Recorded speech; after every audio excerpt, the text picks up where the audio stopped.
Hey everybody, Happy New Year. Welcome to the Blue Happy Lounge New Year. podcast. Welcome to the lounge. We're here and we're ready to rumble. Yes, we have a special episode for you today. Oh, so good. I've been so excited for this one. We actually recorded it a long time ago, and we've been working on editing it and getting it all set up. Yeah, so they could be the first podcast of the new year. Yes. It might be a little extra long. We're not quite sure. We haven't finished the edit yet. But I hope it's something you enjoy. It was Dave's concept for the podcast, which I thought it was an amazing idea. I can't take all the credit for it. Do you want to explain what we did? We did 5 most listen that you could listen to the whole album. 5 albums that you could listen to the whole album. Yeah, I thought it was a great idea. I thought it was going to be hard at first. It kind of was, but I know afterwards we kept coming up with extra CDs or albums. Yeah. So it was kind of tough coming up with the first 5. Probably the first 3 was hard to come up with. Yeah. And then once I hit 3, it was like, oh, and then this one, and then this one, and then this one, and I had to whittle the last 2 down from quite a few. You got to pare it down a little. Yeah. So I think this is super doable to do again, even with 5 different albums. Yeah, I think we should probably do it again. Yeah. We got the podcats down here. They're making all sorts of meow meow noises. Yep. For all you listeners that enjoy that. Yeah. But our special guest, Dave, was Chikkin Boi and Just Dave. Just Dave. From the One Night Standards. Chikkin Boi is the bass player. Just Dave is the drummer. Yes. Actually, isn't it Hollywood Dave Twister? Hollywood Dave Twister. The man with many names. Yes. Yeah, they were able to join us down in the Blue Ribbon Lounge. Yeah, we got 2/3 of the standards down here. Yeah. For those of you who haven't heard, the Standards do our opening song, and we really appreciate them listening to us. You better check out the One Night Standards on YouTube or Facebook. Yeah, check them out on Facebook, give them a like. And yeah, usually I'm pointing down. Dave can see me pointing down like a moron, but I usually link them down into the comments down below. Yeah. So you can just click that, go to their page, and check them out, listen to their songs, support them, see when they're playing next, go to their live concert. Yeah, it's definitely a good time. Yes.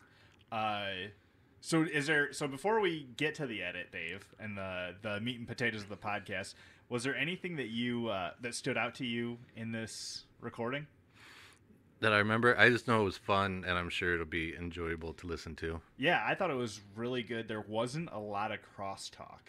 No, but not a lot of talking over each other. Yeah, which was super great because that made less work for me. And, right. And also, there was from what I remember, there was not a lot of overlapping in music. Right. Not everybody picked, one. I can't think of one band. Yeah, everybody wasn't like James Brown. Yeah. Live at the Fillmore. And then the overall span of the music was crazy. So I guess get to the meat and potatoes. Won't keep it waiting anymore. Yeah, we'll just jump right into it. We're not going to do a review. During the podcast, we drank a lot of Coors Light, and I'm pretty sure people are familiar with that. Yeah, it was all right. It was good. Here you go. The One Night Standards, everybody. Take it away. Hey, everybody. This is Matt. And this is Dave. And we got a couple of the One Night Standards here. Thank you guys so much for coming. Thanks for having us. Hello. You guys want to introduce yourselves? Start with Chikkin Boi over here. Hi, I'm Chikkin Boi. I'm the bass guy. Hi, I'm David, and I wish I had a cool name like Chikkin Boi, and I just don't yet. We're the rhythm section. Yes, we are the rhythm section. The Not Stars. And we're missing Scott Standard, who is on only guitar. I think he had to stay home for watching his daughter while his wife was at work or something. Yeah, she works weird hours. Yeah, and that's okay. But I'm so glad you guys could come down to the Blue Ribbon Lounge. Made it here safe and sound. This place looks great. Yeah, this is Chikkin Boi's first time here. I'm glad you could finally come down here. I know, it's a masterpiece. Dave, it's been a long time since you've been down here karaokeing and stuff. How about that new bridge, huh? I mean, that was nice getting over here from Iowa to Illinois. It's 16-lane comfort bridge. Oh, exactly. I still take the old one over. Dude, yeah. Yeah. For like another couple weeks, I think. Oh, Yeah, I think they're about ready to shut her down. Are they going to drop it into the river? That I don't know. I have heard that it's cheaper to just blow it up than dismantle it. Yeah, Okay. you guys should do an episode about that when they blow up the bridge. Blow Yeah, up the ridge do it what live I'm on waiting location. Yeah, just on location. on the bridge. So, well, first, I want to say thank you guys for letting us use, I don't know if you know, but we use your music for our intro and outro. We will take any shameless free promotion. Absolutely. And fun fact about that song, I don't believe either one of us are playing on that. Right? I think that's Joel and Mud on. Probably. I didn't make it on any recordings. Oddly Yeah. enough. Being the longest serving bass player in this Right, band, I've right. never been on a recording until just a couple months ago. I think something that's cool about the One Night Standers, and Scott could attest to this, is that there's been like this rotation of like brothers doing it. Yeah. You know, not actual brothers. So there's been an army of dudes. And if one of us can't do it, sometimes those dudes get called on, and they may have to fill in. It just doesn't really happen much anymore. No, it doesn't. It doesn't. Oddly enough, I engineered the first demo for the One Night Standards before I was even in the band. Did you have a hand in writing the? What's the song called? PBR? It's like Blue Ribbon. Blue Ribbon. Yeah. We don't play that live very often. Yeah. Ever. I don't think actually. So I've never learned it. It's pretty country sounding. Yeah. I don't know if it's one of those that Scott had like stowed away for a long time. But did you have a hand in writing that, Chikkin Boi? It was on Octane. Can I call you? Or do I have to call you Chikkin Boi? You got to call me Chicken. Okay, I'm sorry. Mr. Boy. It's fine. And I think I just recently saw it's the One Night Standards like have been together for like 100 years or something. Yeah, 100 years. 100 years. Yeah, 20 years. 20 years since Scott fired it up with his dad, I believe. I don't know if I'm in a position to start doing One Night Standards history, but because I think I'm like 12 or 13 years in. I seem to remember Chikkin like Boi. the first him kind of riffing about was with his dad playing drums, wasn't Yeah. His dad has that. He has a Silver Sparkle vintage Ludwig kit. I think the 20 years is the Worm and GY. Yeah, it was the first night Worm and GY and Scott all got together. See, everybody's got cool nicknames, right? Yeah. I think you got Worm, you Just got Chikkin Dave. Boi. Yeah, Dave. David. I know how that feels. Yeah, right? Yeah, it's just Dave. Yeah, just, yeah. Yeah, whatever. Yeah, it's kind of depressing. Boy, this podcast started off on a downer. Well, you know. So we invited you guys here to get a little bit of your music expertise.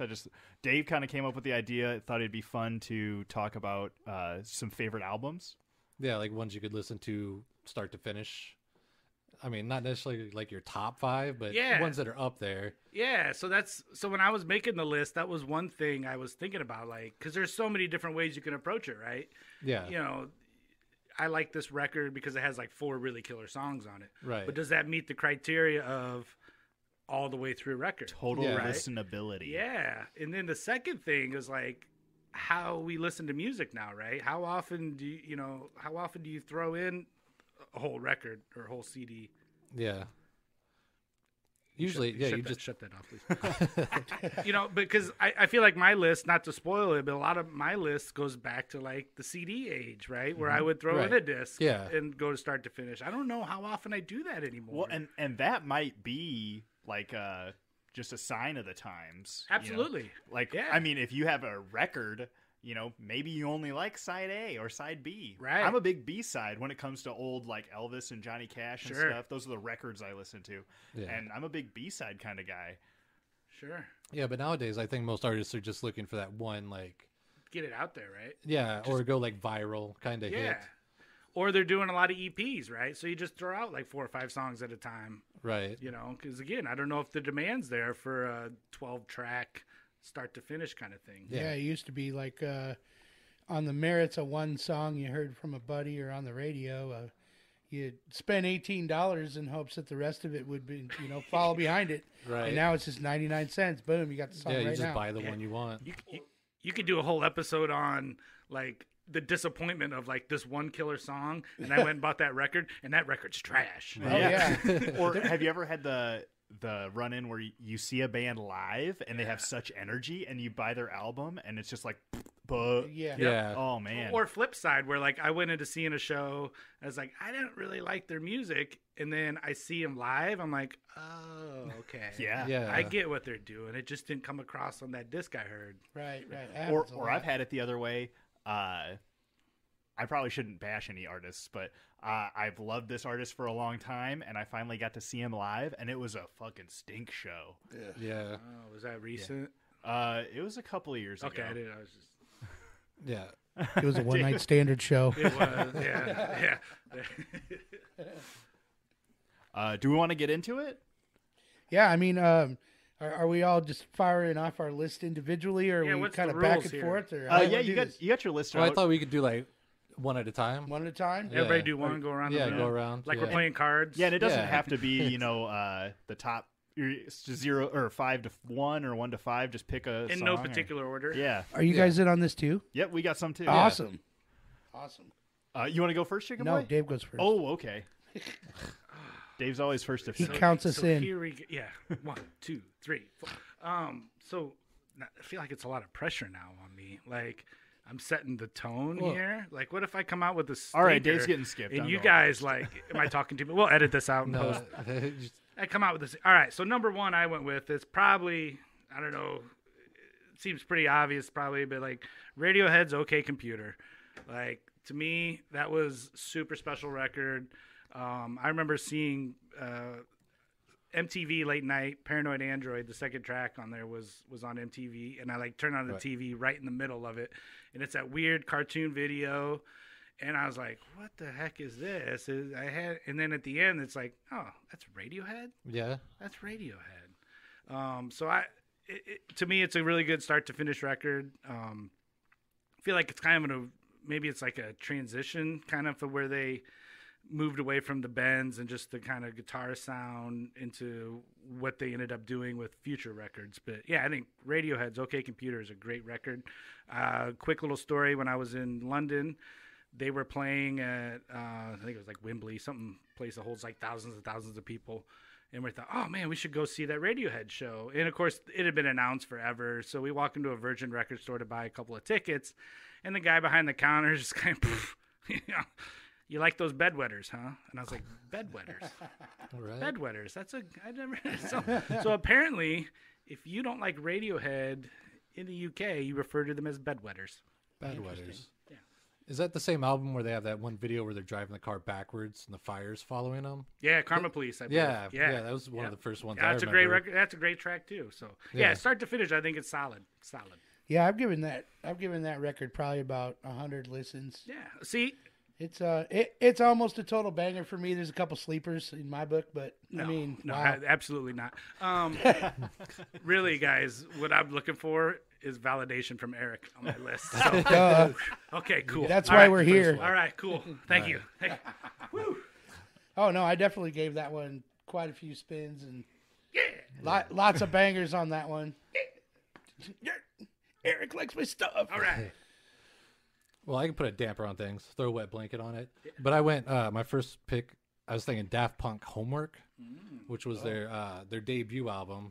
And they're actually a French band, electronic. I didn't really know that until I was looking into it. Yeah. Yeah, and I feel like, because it came out in 97, that my generation, at least I think, that's really what got them into like that house music and that techno, and then got a lot of my friends into wanting to like spin and be DJs. Yeah, probably like a very mainstream, like I'm sure there was happening underground somewhere, right? Yeah. But like it usually takes that mainstream push, right? Yeah, that one like Around the World. Yeah, it came out. That was the one. That was on that one? Yeah. Okay.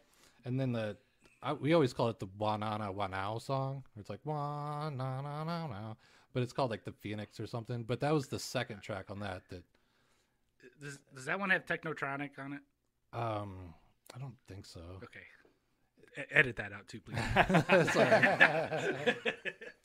It's hard to tell because it's one that I would listen to, and especially like if you're cooking or like doing homework or and you have in the background, and I never really knew what the track names were. Yeah, that could be a fun game. Like after you name your record, then you have to name all the tracks.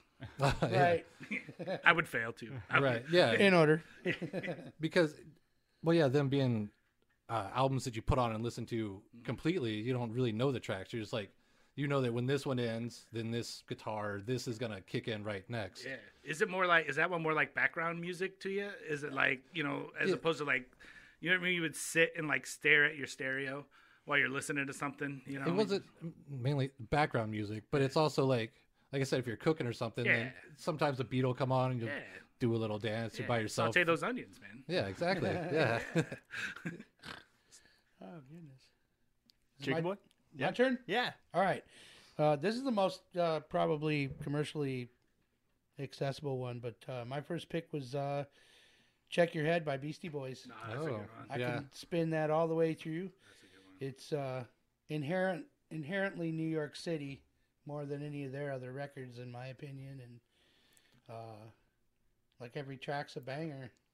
And it tells lots of stories within the story of, some Jewish kids in New York City making hip-hop records.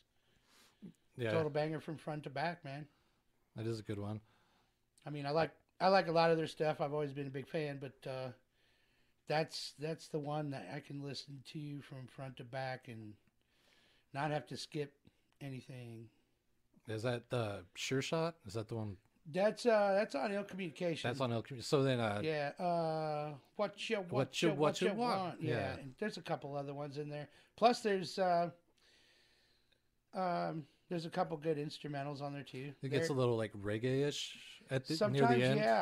Yeah. That one is good. Yeah, they're kind of like laid back funk with their instrumental stuff for the most part, and they had cool things like organs and percussion and stuff, and a lot of those tracks landed on a big compilation they had shortly after that called the In Sound from the Way Out, I think. Yeah, all instrumentals. But and that's a good CD too. Yeah, I mean they're very accomplished musicians beyond the scope of hip hop. Obviously before that they were doing like hardcore punk. Yeah. Back in there, back in the hanging out with Rick Rubin days and all that fun stuff. Right. But yeah. I feel so like out of place. I don't listen to a lot of mainstream stuff, and I feel like you guys are just a little bit ahead of my time with music. Well, yeah, it's another thing, and the age difference in the room, right? Yeah. Yeah. Let's shout out some. What's the ages around here? Yeah, 45. 45. 33. 40. 48. Yeah, my social security number is. We'll edit that in. Yeah, keep that. Yeah. But my first one is I used to work at a pizza place in East Moline, Nancy's Pizza, and a lot of the guys. There was a period of time I worked there for like 4 years. It was my first job, and there was a period of time where like one guy was getting all of his metal friends hired. And they got me. They got me into. They got me to 3 Inches of Blood. The first one I listened to was Advance and Vanquish. That came out 2004 on Roadrunner Records, and it's got like from start to finish. It's probably one of my favorite albums ever. It's super thrash metal. For me, it's the pinnacle of fantasy metal. I'm super into Dungeons and Dragons, and this is like fantasy metal, but with like if wizards and like Vikings and stuff wrote the music as well. It's like because you get these little teeny bopper metal bands and it's just like super high solos on fucking 68 string guitars, right? And like, but this is just like super heavy, but still listenable. I hate that screamo stuff. The first track, Fear Upon the Bridge. The 6th track, Lord of the Storm, and the 13th track, Isle of Eternal Despair, are all one like straight Upon the Boiling Sea is what they call it. It's 3 parts to a story. Deadly Sinners is a huge hit for them. Destroy the Orcs was on a previous album and it made it on here. And it's just like for a nerd, who likes a little bit heavier music, it's like the best. I can listen to it all the time, almost anytime. And I almost never listen to a song on it. I listen to the whole album if I'm going to listen to it. So that's probably like the holy grail for me for full album listen tos. Right. So are they like just like full on thrash super fast? I mean, are they for the most part the music kind of is. Okay. But they got two vocalists. Oh. And one guy does like he's like I think he's kind of bigger and he does like really clean super high vocals. Oh, okay. And then another guy he's kind of skinny on this album and he does like super growly low stuff.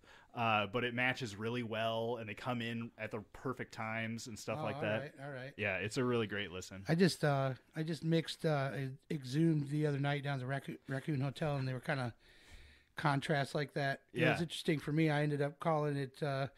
There was like the yow guy and the pig guy. Okay. It was all like yow yow yow, and the other guy was like wee wee wee. Yeah, well, and it was great. Chikkin Boi, you work for a lot of sound stuff around the Quad Cities. You got a Wake Brewing hat on. You do. Oh yeah, they're my boys. Yeah, they got a lot of great stuff. They lean a little bit heavier for me, but anything that they post on social media or anything that goes down there, I always try to at least listen to, give a fair shot. The first record you had was, what is it, 3 Inches of Blood? Yeah. Yeah, and they're too heavy. It's just I'm just judging a band, band name, right? Yeah. Yes. So that was my first one. Go back around. I'm gonna have to give that one a spin later for sure. Oh yeah, it's a good one. I've been I don't know. It's probably been 3-4 years, and I've started to reopen my eyes to some of the metal that's out there now. And, and I missed a whole like, I don't know, probably 20 years of it to where I just really didn't listen to it. I did a lot as a kid, and then like just got into all this other stuff, and then working with the Wake Boys and doing lots of stuff there. I'm introduced to all kinds of new stuff, and I've been surprised on what they've had come through. Yeah, and well, like I said, that's from 2004, but I guess it was the first album with 2 of their members, and then the last album with 2 of their members. I believe it was the last album with the drums and the bass player, and the first album with the 2 guitar players. But like, I mean, I'm sure you guys have listened to bands where it's like all of a sudden like all the stuff lines up, and it's like the one perfect album, and gotcha. You know, it's hard to go somewhere from there. Cool. I gotta give that a spin. Oh, show. Yeah, well, I feel like my list is I'm gonna be so mainstream here. Like, yeah. I went with a classic from like my high school time. This record meant a ton to me, and kind of I was super into the drumming on it. But Faith No More is a real thing. Like, I mean, there's a lot of. I'm sure Eric and I could have. I'm sorry, Chikkin Boi and I could have a number of conversations about our favorite Faith No More record. I mean, because Angel Dust is great. The was it King for a Day, great. Yeah, all of them. But that one always has a special place. Just because it was kind of like a transition time when I was I think I was like a freshman maybe in high school, and I didn't have like the most obscure music taste. Like I was getting away from, as a kid, listening to some hairband crap, right? Yeah. And I wasn't exposed to a lot of things. So I didn't have a lot of friends that were listening to crazy off-the-wall stuff. So once I got my hands on that record and saw them, they did SNL, and Mike Patton climbed up in the fan. It was just generally weird. It was just generally weird. But it's good songwriting, and there's good flow to the record. I mean, the highs and lows. There's a couple long ones in there. It's a good record. So yeah, I mean, I'm sure a lot of people have heard that one. I don't know about you, Matt, because you're a little younger, right? But I highly recommend getting your hands on the real thing. I think, and I'm surprised it didn't make my list because it's definitely a banger from front to back. And I was right out of high school when I first started listening to that. And that was right around the time that I was really hitting it heavy on learning how to play guitar. And Jim Martin just kind of just sang to me as far as the quintessential guitar player at that time out, being real active. And I might be able to play that from cover to cover on the guitar. Really? I've heard it at least 1,000 times. Yeah, Apple Music has it as 1989. Yeah. Like I would have guessed like 91 or 92, but yeah, I didn't really get into it that much until a couple years after. I don't know if that's a fact. Nobody looked that up, please. It's just what Apple Music told me. Sounds about right. That it was that mainstream song with the fish flopping around. Epic. Yeah. That was the one. First kind of rap rock kind of sounds. Or like, you know. And just that one alone really doesn't explain what the album is, because later on when I actually listened to the whole album, it's way different than you would expect. And it goes everywhere. It's good. Yeah. It does go everywhere. And then every album after that, I mean, like starting from Angel Dust on, it was a lot more Mike Patton writing songs, but like that was the melding together of Mike Patton and post Chuck Mosley, Faith No More, which was kind of one sound to me. Mm-hmm. I mean, I had gotten into them a little bit after hearing The Real Thing. I went back to hear the Chuck Mosley stuff, and it was just kind of one sound.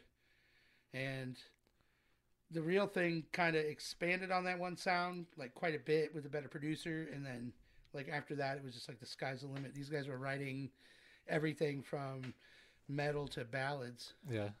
And sarcastically so on both ends. I mean, it was great. All right. Well, yours aren't that mainstream, because my next one I have a Vulgar Display of Power by Pantera. Yeah. Came out in 1992. 92. It was actually, I didn't know that was their sixth album. Oh, yeah. Yeah, and it was the second with Phil. Right. Cowboys from Hell and then Vulgar Display of Power. But that one is just total, like, in-your-face metal. Like, you put it on and you can punch through a steel door. Oh, yeah. Like, and back in the day, anytime they got close to the Quad Cities, I've seen them like 5-6 times. And they always put on a good show. And it has, like, the trifecta for me, because it's Walk, Fucking Hostile, and then This Love. Oh, yeah. Yeah. It's like 3, 4, 5, right? Yeah. Yeah, yep. Tracks 3, 4, 5. Right. Yeah, that record's a total banger. I never saw him live, but, I mean, I've seen lots of footage, and it's just a huge party. Yeah. I mean, even nowadays, like in the winter when you're snowed in, I'll put on the Vulgar videos, watch those, just have them in the background. The TV's loud as I can get it. Yep. So mid-90s, when I was working at the President Riverboat Casino, they came on. Everybody but Phil. Everybody but Phil. And Dimebag was a mess. Like leather jacket, no shirt, hanging on his roadies, like playing big-time blackjack, probably like table max blackjack. Oh, yeah. Kept trying to take his jacket off. He had no shirt on, and they're like, you put your coat on. I heard about that. And he ended up getting asked to leave. Just, you can't be intoxicated in the casinos, which sounds ridiculous, but but no, we just kind of, there was like 3 or 4 of us that just kind of stood there and were like, that's Pantera. Awesome. That's Pantera. Where's Phil? He's not here. That same night, Vinnie Paul was down hanging out at the Yankee Clipper. Yeah, it's like mid-90s, right? Yeah. Like 95-ish, 6-ish, maybe something like a little that. earlier than that. I started there in 94. It would have been right around then, I think. So I know I've seen him at the Mark like probably 3 times. Yeah, and just their concerts, it was like you would buy a ticket and then you would start doing cardio and push-ups, because if you're going to get in the pit, there's going to be some skinhead with a neck tattoo that's going to take your ass out. Right. Yeah, he's looking for blood. Yeah. In a friendly way. Right, yeah. His sweat is his love. Right. I've been in there where it was actually for Great Southern Trendkill, and they were doing Suicide Notes Part 1, and it was just a big curtain, and they were flashing different things on there. And then once Suicide Notes Part 2 started, they just dropped the curtain, like the whole like main floor just got sardined. Oh jeez. Yeah, and it was like a wave. Like I wasn't on my feet half the time. I lost my shoe, but then I came back and landed right on it, and I'm like, fuck yeah. I think the local dudes, Chronos Resistor, I think they did a cover on YouTube of Suicide Note Part 2. Okay. And they killed it. They killed it, yeah. I hope that exists. Otherwise, edit this out too, please. Heavy cut and paste. Shout out to Chronos Resistor. I remember hearing that Pantera record. I think it was the heaviest thing I'd ever heard. Again, not being exposed to like a bunch of heavy music. I was like, this tone, this guitar tone. Like I was running around with Travis Williams around that era, and that kid, he was 15 years old, sitting in the bedroom of his house, just constantly just getting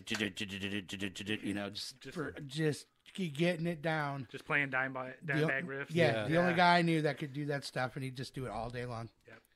Summertime, that's where he was. And he won't play a lick of metal now to save his life. Really? He wants nothing to do with it. Yeah. Not that much of a surprise. Right. You want to go for your next one, Chikkin Boi? Sure. My next one, it came on my radar from my little sister, because I was into, like, prior to this, I was into, like, all the, the hair metal, butt rock, Warrant, Poison, all that stuff coming out of high school, with the exception of Faith No More. But I was like, it was Faith No More and Jane's Addiction, which was my first departure from that. But then she turned me on to, because I saw the video on MTV of the band that killed butt rock, and that was Nirvana. Yeah. But it was their record before that was Bleach. Yeah. That's a good one. Which was their legitimate Sub Pop record. And from beginning to end, holy crap, that record changed my life. Yeah. It showed me dissonance away from the norm of the typical, hair rock, hit pop. Yeah, the glam rock kind of. Yeah, makeup and the whole nine, which I was all about before that. But that was the record that totally just changed it for me. All the Poison records and all that just went by the wayside, and yeah, banger from front to back. Did you hear that before Nevermind, or did you hear Nevermind first and then go backwards? Which is how I did it. I heard a couple of the hits off of Nevermind, and I was like, wow, that's pretty cool. And I was actually living with my dad and my sisters and my brother at the time, and my sister was all hanging out with a bunch of people that I ended up getting to know, like Malcolm Simon, Travis Williams, and all them. She was friends with them a couple years before that, and was already into the whole underground scene then. So she kind of turned me on to all that. Like, I was like, Ritual, De La Habitual. I was listening to that one a lot. And she's like, no, check this Jane's Addiction record out.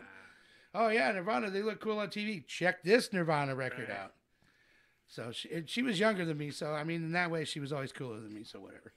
Famously recorded for $600, right? Yeah. I think it even says it on the liner notes, if I remember right. It was done in no time, too.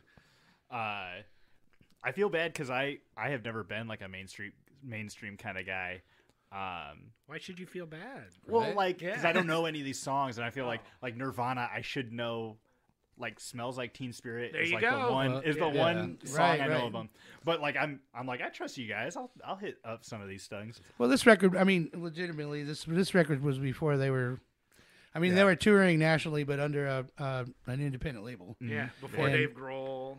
Right? Yeah. Before Dave Grohl, yeah. There's a couple different drummers on that record, if I remember right. Yeah, most of it, there's this drummer who just kind of sucks.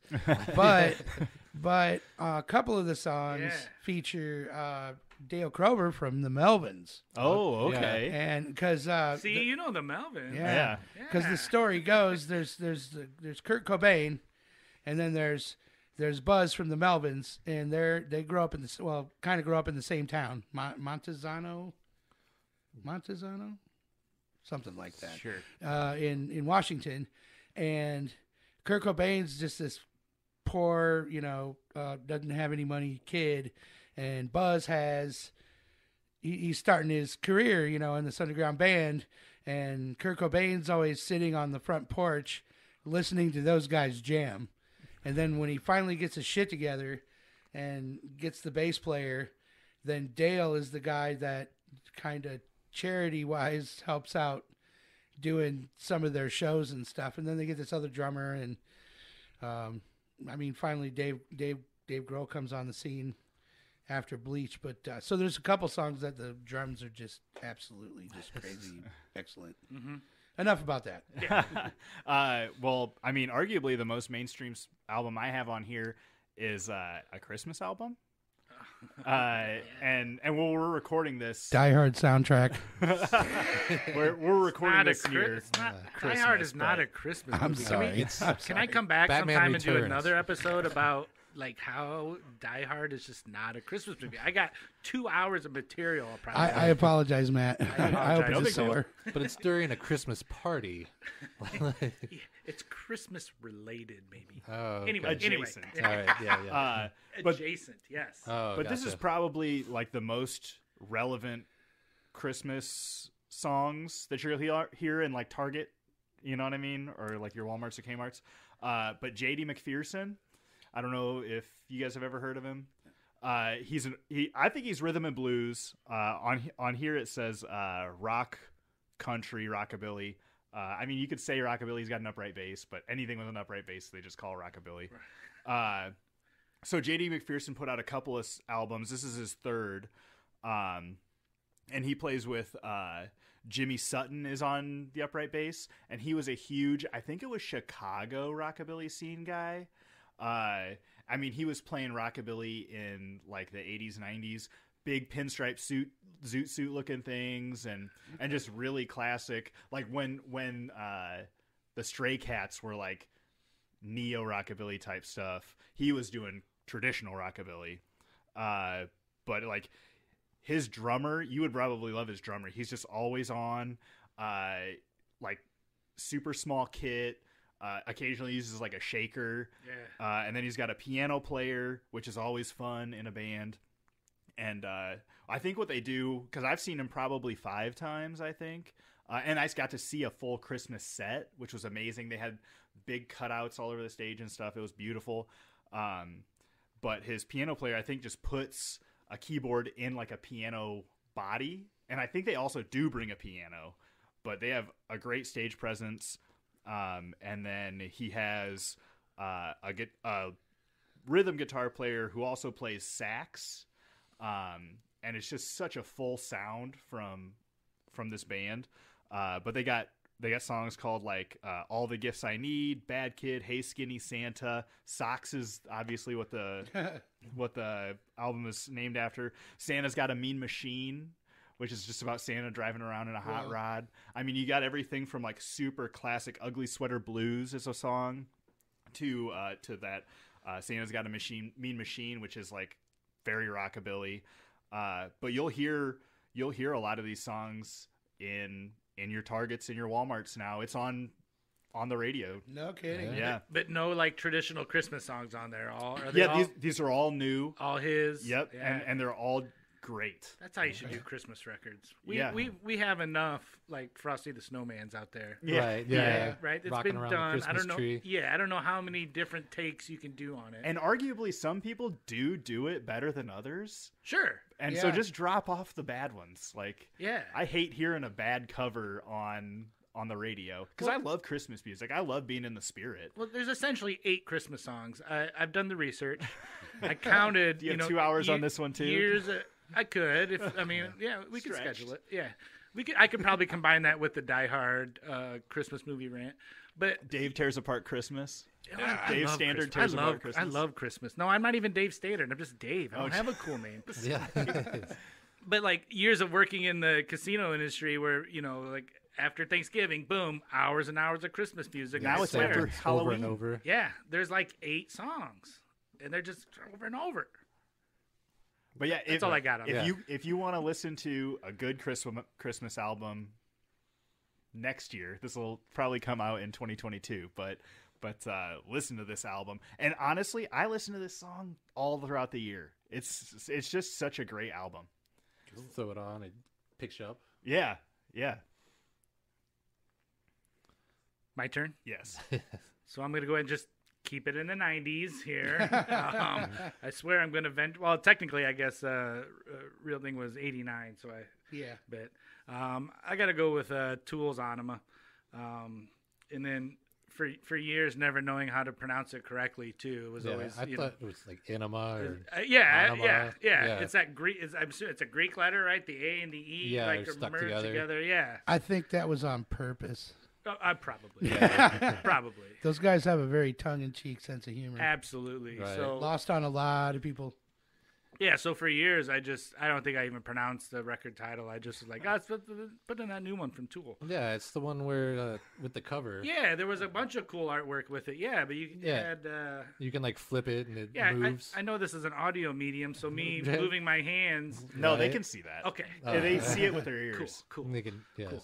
But, I mean, I think it's 15 tracks, I believe. It's, again, I think it's another kind of transition record from Tool as they went from...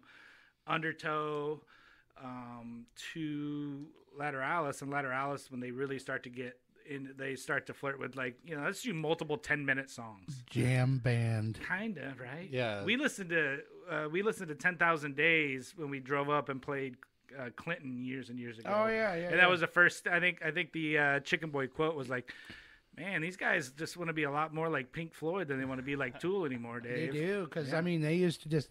I was big on the Undertow train. Yeah. And I kind of dropped off after that, but I mean that was an album that could almost made this list for me. Undertow? Oh yeah. And see, as a drummer, like, again, you know, when I was young and dumb and I'd hear Undertow, I'm like, oh, I'm not really that impressed by the drumming. But I was young and dumb, and I get older, I'm like, okay. Like, try and sit down and play that stuff, and you're like, oh, right. Hold up. But then, like, what Danny Carey starts doing on Aenima, I think it just becomes like more like modern day Danny Carey, and it's just a lot of crazy triplets and just he's great. He's great, like a weird snare sound that I don't even think there's a snare on it. Like, that used to annoy me a little bit. Yeah. There was this band around the Peabody's days that they were super huge on Tool. So they just had that. Especially the drummer. Yeah. So I had to sit and listen to this dude just do. You just want to go up and like flip his snare back on. Yeah, and I'm like, dude, this is just making my mix suck because that's all I hear is that snare drum. Yeah. But I mean, Danny Carey can pull it off. Yep, and it's So I'm super excited. They're coming back to the mark or whatever we call it now. Yeah, I can't wait to move their gear. Yeah, I can't wait to watch you move their gear. Actually, now that I think about Hopefully that. In fact, I'm not even going to go to the show. I'm just going to be like outside, like, man. I mean, Chikkin Boi. That looks heavy. Man. Yeah. There's like 15 semis. You got to unload all of those. Use your knees. Man. It probably will be about 15 semis. Yeah. I'm going to edit out all of Chikkin Boi's real names that you say. So you're just going to say his name weird every time. Every time. Make the bleep sound as if it was a cuss word. Oh, okay. Like he just referred to him as like Mr. X. But yeah, Tool's Aenima. Yeah. Great record. Great record. I have one from '97. NoFX. So Long and Thanks for All the Shoes. That's like a punk band, right? Yeah. Okay. They generally have like great album titles too, right? And great song titles. Like Yeah. Yeah, that's kind of part of their thing. 2 Hookers and an 8-Ball is one of their song titles, I think. Yeah.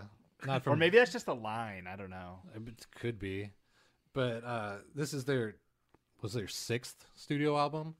But in the liner notes, it actually says that they think it's one of their the top 3 that they've ever made. And Fat Mike. Love that. I love that. They put their own thoughts about the record in the liner notes Yeah, before it's they're even out. They're like, listen up, this is good. Yeah, this is like the 3rd best album Yeah. they came out with. Yeah, exactly. Right. Yeah. And in interviews, Fat Mike has actually said it's one of his best, but he's also said that about like Ribbed and other albums that they've come out with. But this is one. Every album he comes out with, he just like, It's yeah, the this is third probably best. top It's 3. the 3rd. Yeah, it's probably top 3. It's third best. New top 3. Almost banger. Yeah, but it's one that it's really quick. It's only like a 20-minute album, and they just keep the energy the whole time. Even though when you listen to the lyrics, they're all downer songs, but it's just all punk and really fast and really well produced, I think. And they got a lot of people from like the Swinging Utters and the Lagwagon and to come in on horns and different things. And yeah, it's one that I can listen to. Weren't they like famously straight edge dudes as well too? Was that part of that scene? No. Okay, never mind. They were Edit that out. Yeah, cut please. in his later years, he was straight edge for a while, and then I just saw him at Riot Fest in Chicago, and he says Just hammered. he's like, I'm usually sober, but once a month, I like to get drunk, and this is that month. Nice. Yeah. Dedication. But, yeah, that's a good one. I mean, that's definitely an easy album to listen all the way through if it's like 20 minutes. Right. Yeah. Like, I'll Super probably quick check that and, one like, out first. All of them are really good songs. There's not one that drags, and it goes from like what you would consider like punk rock, and then there's even like some reggae ones and kind of ska feeling it sometimes with the horns and everything. Oh, they got horns. Not on all the songs, but some of the songs. Yeah, some of the songs. Have you seen them live? Yeah. So do they tour with horns? They have a guy El Jefe who's like I've heard of that name. The boss. I think he's one of the guitarists, and he'll put down his guitar and then pick up like a French horn or cool. whatever that is with the three Trumpet? the trumpet. No, it's a trumpet with the slide. That's a trombone. Trumpet, French horn, same Cool. one of those. Yeah, and he'll just bust it out and It's nice to get surprised like that, especially in a live setting. right. I always get so jealous, dudes that play multiple instruments. Just jealous. Yeah, Like and- this guy over here, Mr. X over here. Master of none, hack it all. Disagree. My list actually just changed after I thought of something very important, and it's kind of weird because it's not really an album, because every last one of their records to me is a total banger from front to back. I've never heard a song I've ever not liked, and I've heard all their albums and have been a huge fan for... Are you going to say the One Night Standards? No. Oh, okay. Hell no. It's hard to even get up and play that. No. So my next submission is the Jesus Lizard. Jesus Lizard. I got acquainted with him in, I don't know, 95, 94. Your submission is every record. Every record by It's a them. violation of the rules. You could pick but up. You could pick up let's let any it- of them. I think I'm not really the rules committee, but I'll let it fly. Well, the reason I say that is they're kind of like AC/DC, that they just make the same record every time. You know, it's. Can you get give the name of a record that maybe you'd look up first? Or? My personal favorite would probably be. Oh shoot. The first one I ever listened to cover to cover was "Liar," which has got like the Art of Self-Defense, Boilermaker, Puss. Just if you were to consider hits from that band, which they're not really, their one radio hit was off that album, or not radio hit, but MTV hit. Is that Jesus is Everywhere? Did they sing that song? No. Oh, okay. Oh no. So basically, the premise of the band is you got No, Elvis is Everywhere. No. Oh, okay. I'm trying to think of my Beavis and Butthead, because I know that they were on. Jesus they might have Lizard done was a on. single for them. That was that. I'm trying to. I know they did a split with Nirvana, but I'm trying to remember the song it was because it wasn't on a record. But it was split with Nirvana for the Jesus. The Beavis and Butthead do America. Oh, okay. Movie? Okay. I know a great movie. Yeah. That's one movie you can watch from front to back. The A side on that was Nirvana's "I Hate Myself and Want to Die." Yeah. Okay. So where'd you come across this Jesus Lizard? Just My old weed dealer. It was his favorite band, and I used to made hang you on. sit there and listen to it every time you went and picked up weed. It took twice, Yeah. and I was like, "Dude, this is the greatest band in the world." Like, you got to sit and hang out, man. Yeah, You can't just I got a come lot in of and go. track. You got to sit and hang Yes. out for a little bit. He's all like, "Hey, man, check this record out, dude." I heard this last time, man. I became a super fan in no time. Just before the COVID, me and Scott and Shannon Ford and Dan Freitag all went up to the Metro and just watched them guys just absolutely just So they're still murder putting it out. Oh God, it's the band where the drummer kicks in and starts playing the first part of the song, and the singer just jumps into the crowd and is there for the rest of the song. Do you think if Scott was here, would there be a Jesus Lizard record on his top 5? Could be. Yeah, it could be. Yeah. We should do possibly Scott's top 5 Possibly. as they come up. I'm gonna submit one for that really quick. I think it'd probably be Sgt. Pepper. The Scott Howe From- possibly top 5. Yeah, Sgt. Pepper Did by he- the Beatles. Did he bring that up when we were discussing this years ago? Yes. Okay. Really? A lot of. Yes. It's a good record. I love that record, personally. Yeah, no, I just think we look back I at have the it. Beatles through rose-colored glasses sometimes. It's just some nostalgia is all of it. I got that beaten Oh, into were me you? as a kid because the Beatles. It was my mom's favorite band. So for a side note on that Sgt. Pepper reference, Dave and Scott were down here in the fabulous Blue Ribbon Lounge till 2, 3, 4 in the morning, Probably discussing the 4-ish. Beatles. You don't say. Did you like go to bed? Like I lock did. up when you guys are done. No, my wife went to bed, Yeah. and I think I had to kick you guys out. It probably.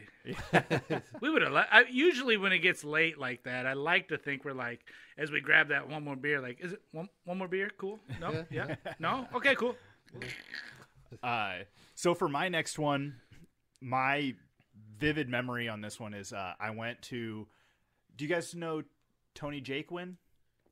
He's singing like "The Enemy" or the former president of Ronald Reagan's "Birthplace is on Fire." I love that. He was in my era of punk rock in the Quad Cities. He was a huge supporter. They've brought a bunch of bands here. They played in all sorts of bands all over the place. But at one point, my best friend's little brother was into their band and was into punk rock. And we have cats. You might hear cats every once in a while. But he showed me Give 'Em the Boot. I don't remember if it was like volume 3 or 4 or 5 or whatever, but I think 1 and 2 are the best. okay. But this was one of the Give 'Em the Boots. And he had the DVD, and it was a psychobilly. I was really into Johnny Cash at the time and punk rock. Had the psychobilly band, the Necromantics. And it was Gargoyles Over Copenhagen, their biggest hit. Off this album, Return of the Living Dead. But I remember as soon as he was in the video, he was playing, flipped his hand upside down and was playing his upright bass, his coffin bass. He builds, looks like a coffin, big cross on the top. Everything about him is just fucking rock and roll. But this album is definitely their best. In 2002, out by Hellcat Records, which is the guy from Rancid's album. Tim Armstrong, yeah. I always want to say it's the bass player. Lars. I always want to say it's his, Lars but it's Frederick. Yeah. But it's got Kim Necroman on the bass. He's the band. But there was a series of, I want to say, 3 or 4 albums. There was a series of 3 or 4 albums with the Sandorf twin brothers, Peter and Christian, and it was just like the glory days of psychobilly and the Necromantics. Nice Day for a Resurrection is probably my favorite. It's so dynamic. But like Who Killed the Cheerleader is a huge Halloween hit. Murder for Breakfast, Trick or Treat, you'll hear all the time on the radio. But everything from those to you have slow songs like Subcultural Girl and Haunted Cat House. Those even lean a little bit more rockabilly. But I mean, arguably, Who Killed the Cheerleader is about rape and murder, which is not great. But yeah, the album is just so good, but from front to back. I heard she was having a ball. Oh god. So, but and honestly, their 2 to 3 albums before that are just as fucking good. And even when they started petering off, Kim Necroman's like got to be in his 50s. He's old. He's still trying to rock and roll though, and his albums are definitely going downhill. But you can't stay hot forever, you know. And I still listen to it. I still buy if they put out an album tomorrow, I'd buy it. And that the Necromantics are my favorite band. They're number 1 on my list. All right. Have they not played around here at some point? I don't think they have. I feel like I've seen a lot of swag around. Like well, they years were back. Yeah, they were Hot Topic famous. Oh, you know what okay. I mean? Like that, you could get that and the Horror Pops, which is Kim's other band with his ex-wife. I think ex-wife, maybe still are married. I don't know. But they were the radio rock of psychobilly. Oh, okay. I like that Hot Topic famous. I would like to be like a mall store famous.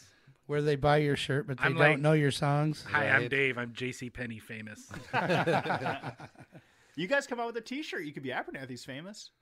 We have lots of T-shirts. We do have lots of T-shirts. Oh, I don't think I own a single one. I don't own a lot of T-shirts though. Chikkin Boi and I don't really dive into the merch side of the band. That's an all Scott thing. Like, so it's great. So if he sells 1,000 T-shirts, you know, he just takes the money and buys more T-shirts with it. So if he's making money off T-shirts and we don't know about it, great, because I don't have to deal with T-shirts or creating the art or any of that. Scott ordering the T-shirts, rolling up the T-shirts, labeling the sizes, all that stuff, right? Yeah, thank you, Scott, for handling that. Yeah. Do you guys have a website, or are you just on Facebook? It's a website. It's a web address that goes straight to the Facebook. Okay. I did not know that. Yeah. Well, it used to be a website back in the day, but then when the Facebook got big, right? When people stopped going to websites, he just rerouted it to the Facebook page. Oh, and maybe I can take this time to do a honorable mention. The One Night Standards "Lawyer Up," the newest album. So this is all covers. All covers. Correct. Covers. And you guys recorded this where? At Skylark Studio here in Rock Island, or well, not here, but close by in Rock Island. Yeah, our buddy Justin Farley, who also we did the second record, Sunset, was also done at Skylark. Yeah. Is that like an old storefront? Because I think I've seen video. So he used to be up on Locust Street by like 5 Points. He used to be in a house like about a block away, like a block north of it. Yeah, I never did anything in there. Yeah, me and Travis cut some songs in his basement there. Really? And then he got the building. Yeah, so he was there, and now he's over in Rock Island. He's got an old church. Oh, okay. And he's been doing some shows in there. Yeah, I've been actually teching the shows there. And look at that. Yeah, more metal. Yeah. Awesome. Been doing River City Collective stuff. Sam has been doing.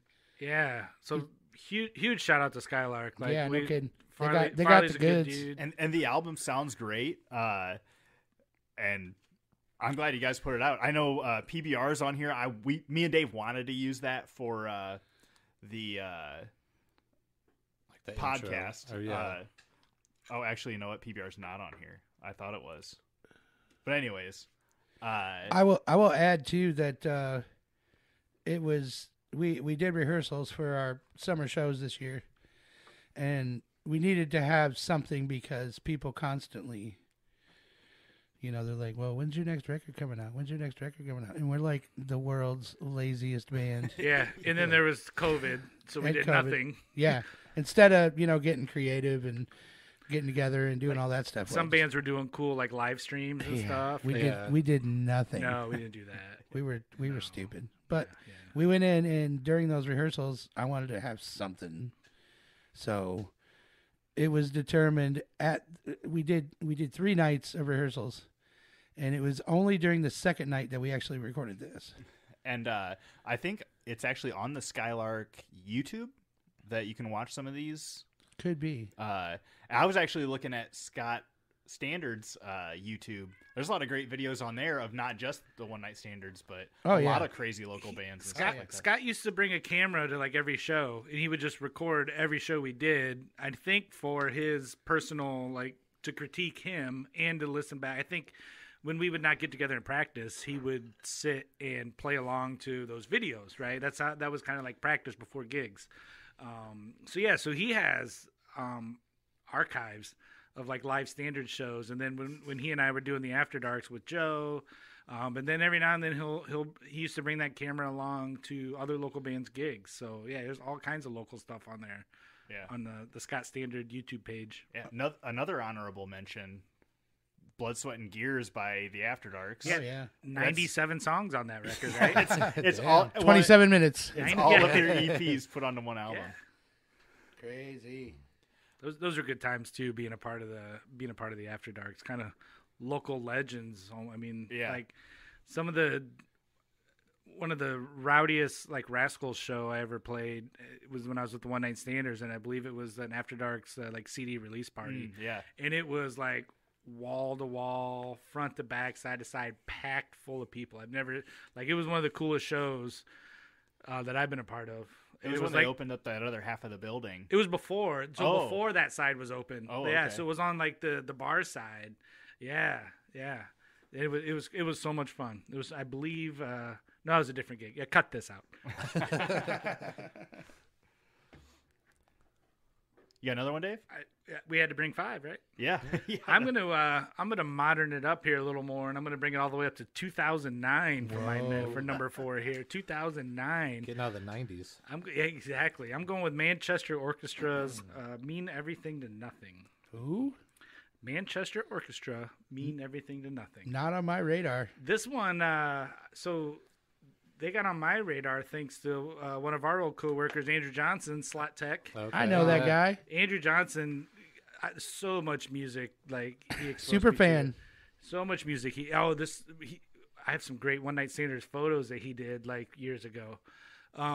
Yeah, so Manchester Orchestra was, I don't know, it's rock, right? Good heartfelt songs, like very emotional singer, phenomenal vocalist, good drummer. It's just a good like start to again. The criteria is start to finish good record, right? Yeah. That's why I picked this one. That's all I have to say about that. Well, I mean, what are they about? Just rock and roll, or? Yeah, it's like emotional rock, I guess. I mean, but it's guitar heavy.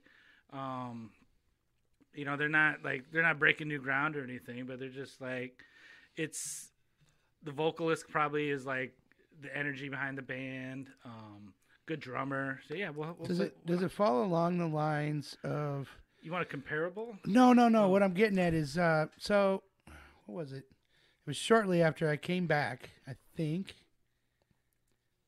was either before I took a 2-year break in the One Night Standards. Yeah, not from life in general, just from the One No. Night Standards, right? Well, actually, your coma. Actually, I took the 2 years. I took the 2 years to for my own aspirations in having a solo project, which Dave was involved in that too. Very, very good job. Phenomenal. Very different side of Dave playing drums. But I think it was before that. You handed me like a dump of like 10 million songs. Yes. Dave's hard drive dump. Does it fall in line with like 90% of that? It maybe. I know there was one that you really dug off there. Planes Mistaken for Stars. They were good. Right. So it's definitely not that heavy. But a lot of it probably is on there. Maybe like it might have been in that dump. A lot of it was like kind of organic indie. Yeah. This record there is pretty. They've accessible. Yeah, accessible is a great word. Okay. I would say I love great words. If you want to check out songs from that record, the big hit off of that one's called I've Got Friends. Shake It Out's phenomenal. Well, I'm going to be taking notes and listening. The theme of this whole podcast is entire records. So yeah, it's start to finish. I mean, let me go home listening to whole records. Yep. Manchester Orchestra. Manchester Orchestra. Duly noted. Well, I'm going to take it back to 1968 with a live album, Johnny Cash at Folsom Prison. Oh, yeah. Yeah. That's a banger. That is. And that's one, you just put on and you listen to. And it's got a whole flow, and it's like you're there, like with just the announcements going on from the prison and just hearing the prisoners. And it's almost like a greatest hits. But it's one that revived his career. Like, if you've seen the movie, was it Walk the Line? Yep. Yeah, where it talks about the first time he kicked drugs. Yeah. That was his like big comeback album. What was the song on that? It was all about I did a shot of cocaine and shot my woman. Cocaine blues. Yeah. Man, that one just rattles me, dude. That's hardcore to me right there. Yeah, that's a great Johnny for a Cash country song. artist. I mean, of course, he was all part of the big, outlaw. Yeah, like, I don't know if he was actually part of it or. Yeah, he was one of the highwaymen. Okay, yeah. So I mean, like, that's heavy music to me. Yeah, Folsom Prison Blues, and then Cocaine Blues, and then Johnny. Not everything has to end with blues, buddy. Right, and he has that. Was it 19 Minutes to Go? Where he's talking about. I think it's like 23. Oh, I think it starts in the 20s. It starts in the 20s, where he's talking about he's going to get hung. Yeah, I think it's 25 minutes to go is what. But he goes down almost. I was listening to that album. We were talking about that before we did the podcast. Yeah, and he damn near counts every fucking minute. Yeah, and he's got comedy songs like my egg sucking dog. Boy Named Sue's on there too, I believe, right? I don't think Boy Named Sue's on there. Really? Orange Blossom Special's on there. Oh yeah. Oh, and it's got the best harmonica I've heard almost ever. Like, obviously, Legendary Shack Shakers puts on a good harmonica show, but the harmonica in that song. If you ever want to check that song out, look up Johnny Cash playing Orange Blossom Special on the Muppets. Oh, and I think he also does Dirty Old Egg Sucking Dog with Ralph from the Muppets. Okay. Him being on the Muppets is a great video to watch. Yeah, and that whole album is just great. Yeah, and the hits like what's the one about him sleeping with his best friend's wife, and he gets charged with murder, and he doesn't have the alibi because he doesn't want to give up that he was sleeping with his best friend's wife. Yeah, he doesn't want to throw her under the bridge, so he takes because actually didn't she kill him? Or I don't know. I think it was just like a wrong place, wrong time type of thing. Right, because his alibi would be that he was sleeping with his best friend's wife. Yeah. But yeah. Such a dynamic album. Yeah, and it covers everything. Like you said, that Cocaine Blues is really hardcore kind of like. It's just so raw. Mm-hmm. Yeah, and then he's got some kind of like lighter gospel-y kind of ones. And you hear the guys in the crowd from the prison, they have like announcements from the wardens. Like, inmate 183 to receiving. Your guest is here. Yeah, no. While Johnny Cash is playing. Right. Yeah. June Carter's even on that. Yeah. And she's got a funny line where he's like, I really like your eyes. And she's like, well, my eyes are up here. Oh, that Reese Witherspoon. Oh, God. Yeah, I mean, there's something to be said for heavy drug addiction and in the creative process. And you were talking about who was the guy that worked with the Beastie Boys, that hippie dude. Oh, yeah, Rick Rubin. Rick Rubin, he did that American music by Johnny Cash. Right. Oh, I had a hard time getting him as a producer because... like, he got really clean sounds and kind of pure in the studio. But yet, I mean, for a long time, I didn't get how he was getting these bands to arrive there until I really started seeing interviews and stuff and listening to the things he was saying. Yeah, I'm really interested in like, the production aspect and stuff like that. And it's like he nurtures the process. Mm-hmm. And he coaxes these artists to get it on tape. Yeah. But to get it naturally and to not have all this shit and fluff and, you know. And is it like not necessarily his vision? Like he just pulls it out of these artists. Right? Yeah, very organically. It's not like he has a vision in his head. He's just like, no, we can do better. Yeah, it's like he's almost like a psychologist. Yeah, a little synchronicity. Yeah. That's one of our episodes we just recorded a little while ago.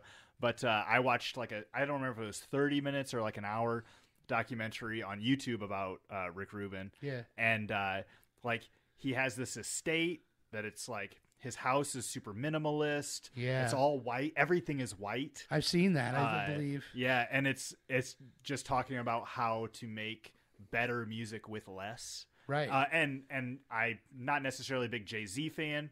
Is it Jay-Z who did 99 Problems? Yeah. I'm not necessarily a big Jay-Z fan, so I didn't listen to him a lot. But after that documentary, I listened to 99 Problems, and it really is just like almost the bottom of the barrel for sounds on that album. It's his voice and then just a couple of beats. And it's a good song. Mm-hmm. Right. Yeah. And that's the thing with them. It's like, he takes the technical away from the artist. Mm-hmm. Like he just has that handled. Yeah. It's like, okay, it's just you and me in this room and we're gonna make it flow organically and as natural as possible. And yeah, for sure. I thought it was amazing after I started actually hearing interviews of, from him and I, like I said before that, I was like, whatever. It's Rick Rubin. He's the guy that hangs out and funds all these records and whatever. And he got rich off of rap dudes that already had their game. And he kind of did, but I mean, he, again, back in the day, nurtured that whole process. You know, it was definitely low budget in the beginning, but no. It's neat, the big array of work that he's done. Yeah, for sure. Do you want to do your next one? Yeah. Chikkin Boi? Well, I mean, we're going to go with the obvious, I guess, towards the end of my deal. And it comes from back in 93. I had the opportunity for 11 months to be the drummer for Iowa's heaviest and loudest band at the time, Sledge Plow. Sledge Plow. Yeah, and my initiation into that was I met these dudes a couple years before, got super ripped with them, played some pool, and then I ran sound for the band at Uncle Roscoe's Polo Club. Shout out to old school Davenport there. Anyway, I kept in touch with them, and I was in this cover band that played at the Yankee Clipper, which abruptly ended because everybody lived somewhere else and somebody got a job or something. So I had this money from playing there all summer, and I decided to go to Iowa City. And then I was like, well, fuck, I'll go hang out with the Sledge Plow guys. So I called them up, and they're like, yeah, man, you can come up, and hey, we're actually looking for a drummer. And I was like, because they were like my favorite band at the time. And so I went up and I auditioned, and in auditioning, I stayed up there for a few days with the guys, and the first record I had heard was from the Melvins, and was like, whoa, this is a game changer. So like, as far as like the way I played drums before Sledge Plow was all, you know, keep it on the beat, keep it in hard, keep it in fast or whatever. And then when I got in that band, it was all about just dragging everything and molasses and loud and heavy and whatever. And the Melvins did that. Well, when we got back from my first tour with them, which was literally a month after I joined the band, we went clear out to San Francisco and back, which I heard the new Melvins album. We came back and did the first rehearsal. And before that, me and the bass player were smoking a bunch of weed, waiting for the guitar player to show up.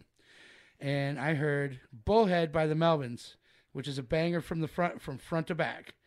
And it was I believe the first record that featured Lorax, who was the daughter of Shirley Temple and their bass player for a few years until they kicked her out for being a junkie. But yeah, that entire record from front to back is just loads of heaviness, just the old sound. I mean, since then they've gotten all weird and yeah, I think when I saw the Melvins, they had 2 drummers. Yeah, that was big business time when they had Cody and dude from the band Big Business, and they were touring together, which that was all cool. But more recently, they had this thing where they blew their wad on all the old material, and they were like, well, we're going to do all this new stuff now. And now all the old Melvins fans just don't even like them anymore. Nothing. Too avant-garde. A real Metallica situation. Almost, man. It's like it's not like they were selling out. They just went for a whole different sound, and I don't know. And none of the old fans are really into it anymore. So it's like they're kind of has-beens. But that to me is like the pinnacle of that old sound, and that was the Melvins for me. It changed my life as a drummer. You know, going along with Dale Crover playing with Nirvana. That was just a huge influence on my life. So it was like, that was cool on the drum aspect, but then yet the guitars were a huge influence on me, and the bass was a huge influence on me. So, I mean, just that's the one that just big game changer in my life as far as playing music. That was Bullhead? Bullhead. Okay, awesome. Yeah, it's blue with a big flower basket on it. Okay. Completely dumb. If we had bet, like, I know one band that's going to be on Chikkin Boi's list, I would have went Melvins all the way. Oh, yeah. Melvins all the way. And I'm not even a fan anymore. Little known fact, too, like, Chikkin Boi is a really good drummer, right? Oh, yeah? Did you guys know this? Chikkin Boi is... And he was known, before I even met Chikkin Boi, I knew of him just because, you know, there's 15 people that live in this town. So it was always told, like, don't loan Chikkin Boi your snare drum. He hits really hard. Bad idea. Yeah, he hits hard. And then once I got to know him, and we're playing in bands, and I would see him play drums, like your wrists are kind of shot, right? Oh, yeah. Yeah, and he just kind of, I was like, that's the Chikkin Boi that hits hard. And then I saw like an old Sludge Plow video, and I'm like, oh, yeah, okay. Yeah, he hit hard. Oh, yeah. Back then, I had just the biggest piece of shit drum set. And there was no way to get it to sound good unless you just unleashed the fury and hit the drums literally as hard as you could. And then it sounded all right. So that was my shtick back in the day. I loved your molasses kind of talk about like your old playing and Sludge Plow and the Melvin stuff. Like that's what Wake has brought to me. Yeah, you know, like the that sludgy that stoner doomy metal. Yeah, they bring the doom, man. They've gotten all the big doom bands come through town, and as a matter of fact, December 3rd, they're doing one of my newer favorite doom bands called Primitive Man, and I've run sound for them probably like 4 times. Okay, I'll check that and out. I've turned into super fan. I've got I've got their vinyl at home now. And awesome. Yeah, I can't wait. It's like 5 days after my birthday. Oh, nice. So it's like, yeah, I'll have to mix and all that stuff, but then they're gonna bring this awesome stuff to Raccoon Hotel, man. Yeah, awesome. Fabulous. I can't. Those guys just I don't know how they did it, but they got like the ultimate business model for a brewery. Yeah, for sure. And they're doing major things like tomorrow they got a burger featured at Kuma's Corner in Chicago. Yeah, I heard about that burger. Yeah, and they're tapping a keg for it and all that, man. They do such a great job with beers. We reviewed the actual human blood oranges on an episode. Nice. I don't remember which episode that was, but I'm not sure. But that's where they pair with bands to Yeah. make a brew based on the band. Oh yeah, Riff infused. Yeah.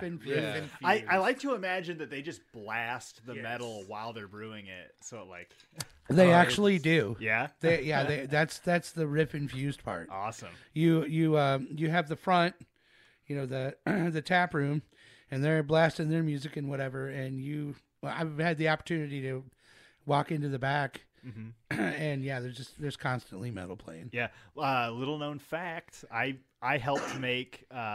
There's a grate running down the center of the brewery area. Yeah. And my buddy Aaron and me had a small blacksmithing shop at the time, so we installed that grate. Oh, okay. And because it used to be an oil change place.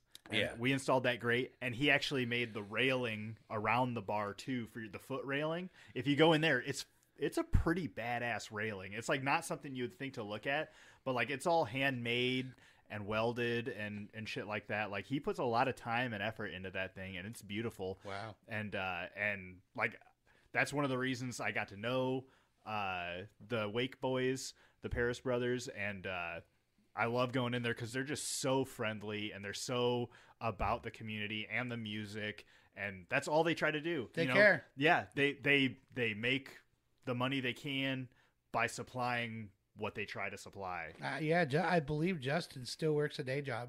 Oh wow, that's crazy. Yeah, and still has the time to be a brewmaster there. Yeah, because he's more of the brew guy. I mean, they both do their thing, but like he's kind of more of the brew guy, and Jason's more of the entertainment guy, doing the sponsorships and hooking up with the people. I mean, they're doing big things. Yeah, great things. Yeah, like nationally. Yeah, their beers are getting featured everywhere. So my next album is I think the Johnny Cash Live from Folsom Prison is definitely like the Rosetta Stone in my opinion for like rockabilly stuff. I think a lot of those guys obviously got a lot of inspiration from Johnny Cash. This to me is like the King James Bible of rockabilly. Whoa. And maybe not rockabilly, but Nick Corran and the Lowlifes, Reform School Girl. Oh yeah. I mean, Nick Corran, I think in his very short life, was probably a bigger influence on rockabilly than a lot of the bands out there. there's not a lot of stuff on the internet about him. He only lived until like 2016 or something like that. Okay. He got cancer, beat it, and then got cancer again. I don't know if the One Night Standards played one of his last shows in downtown Davenport at Rascals. And you guys Ripco. may not have, we played Ripco. Yeah, were you there, Dave? Yeah, I was. Yeah, that was a Joel show, wasn't it? Was it? You don't remember that one? Yeah, that goes back. Yeah, that goes back quite a ways. Then, if it was the Joel Rose show, so you're probably talking like 2011 or 12. Maybe. Yeah, and I mean, I graduated high school in 2006. Okay, and I mean, I knew some like rockabilly guys. Back then, rockabilly was getting big. Yeah, you got from when Big Willie's closed to the arena got open. And I just wasn't really in the scene as hard as I am now.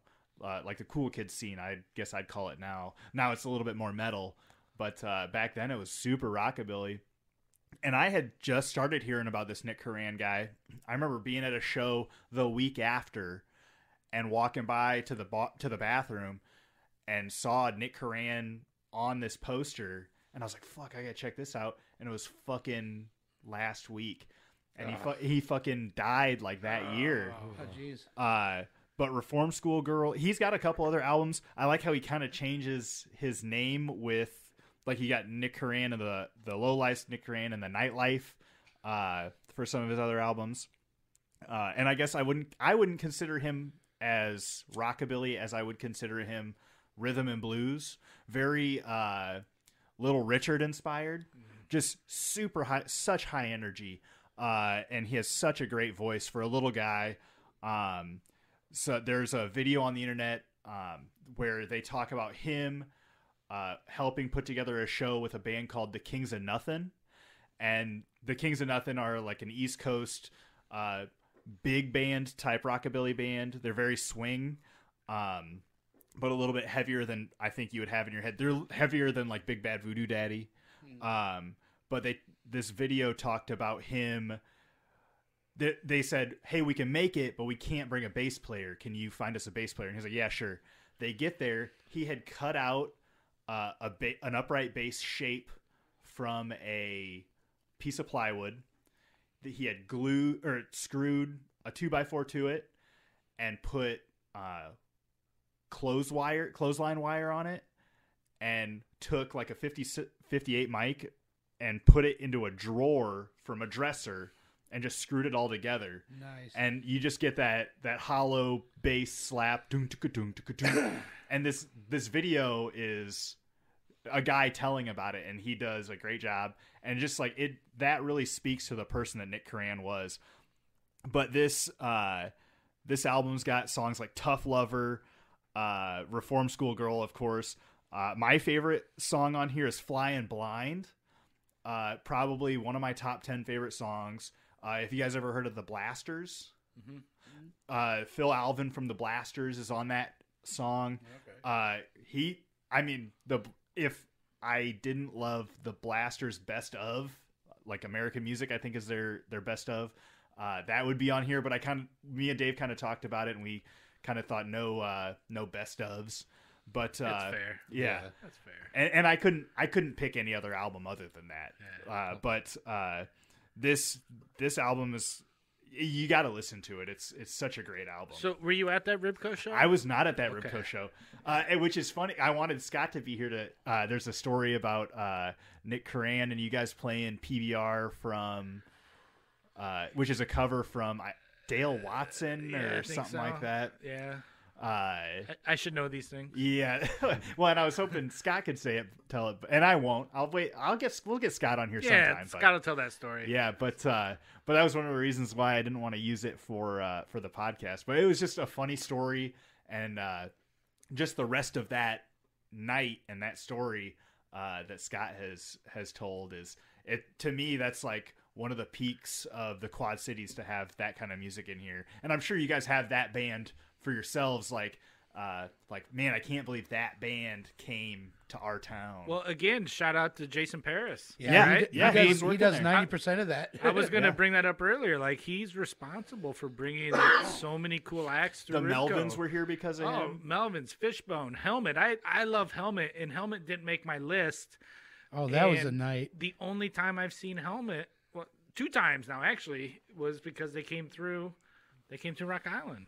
You know, so I mean, and I'm sure there's a bunch of bands I'm leaving off. Okay, Go played here because of Jason Paris. That's Local crazy. Natives, I think, was another one. Like if you're an indie guy, we could say here. Just, Dean Ween.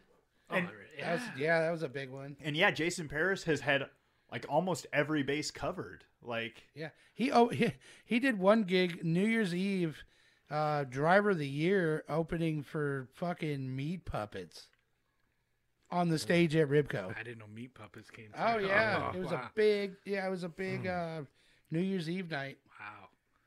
Yeah, there's a ton of great bands. I mean, yeah, and shout out to Jason for that. I mean, we shout out to Wake Brewery. Let's shout out to him for bringing a bunch of and for taking care of like local acts too. Like, totally. You know, I mean, he was always really good about that kind of thing. Absolutely. I mean, I think he knew a lot of the members, but I mean, he booked the Seven Sins Sideshow. I was part of the Seven Sins Sideshow, and we got to play on that stage. Yeah, he didn't sit in a specific genre, or just sit in like, you know, for a while there, Ribco kind of felt like it was a lot of Grateful Dead cover bands, right? It was a lot of cover bands, and I understand like a business has to like you gotta book bands that are gonna bring money into, right? You gotta like. You can't just sit and book all the shows you want to see. Yeah. But when Jason was booking that room, there was so much more variety. Because like, absolutely, to me, I was a house tech there for 12 years, and there was a period before Jason, and then there was a period during Jason, and it was like all this great stuff. I mean, every genre you could think of. Chuck Mead played there. He's a Nashville guy, super prolific writer and performer, and. The first singer from Faith No More, Chuck Mosley. He played there. Yeah. I mean, it's hard to remember just all the great bands. Yep.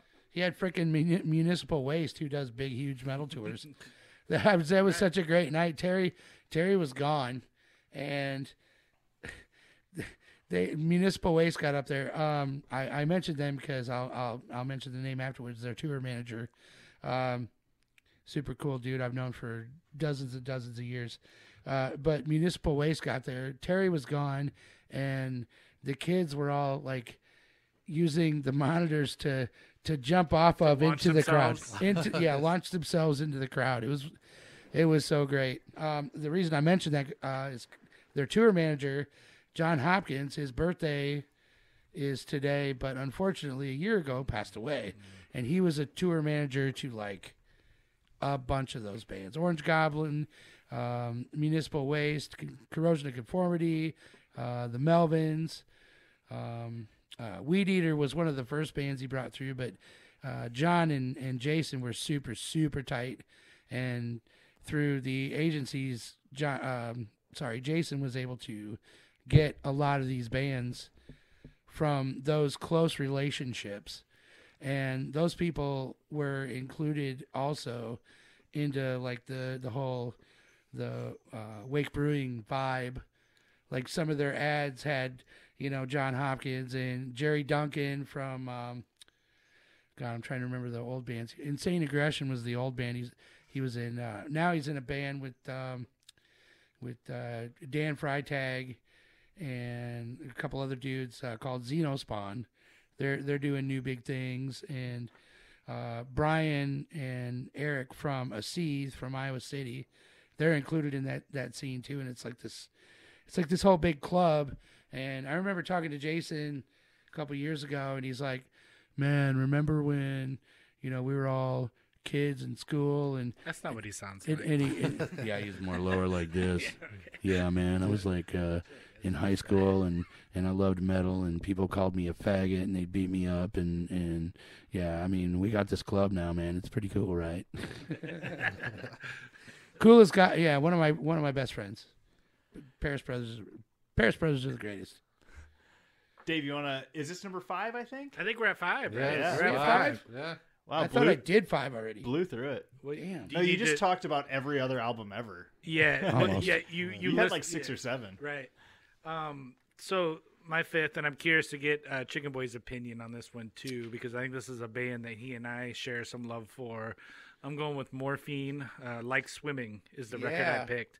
And again, like I knew I wanted a Morphine record on there, and there was a couple different ones I could go with, but like something about Like Swimming to me, just sonically, like the snare hits in Potion, like right when the record kicks in. Yeah. Like, so if you're not familiar with Morphine, 3-piece band, 2-string slide bass, right? Is that what he's doing, right? Yep. And he's got, and then saxophone. Sometimes 2 at the same time. Sometimes 2 saxophones in his mouth at the same time. What? Yeah. And then just a killer drummer. Killer drummer. I fell in love with Morphine. Probably Cure for Pain was probably the first record I heard and fell in love with them. I heard that. I heard that on tour with the Strange Neighbors. Oh, really? Terry Wallace was way into that band, and yeah, he got a tape from his girlfriend or something. There's probably a really good chance I heard Morphine for the first time at the Strange Neighbors house, like circa 1994 or 5, when they were living on 15th Street, and they were having shows in the basement, and it was a killer time. Yeah, it was right around then I went on tour with them. Yeah.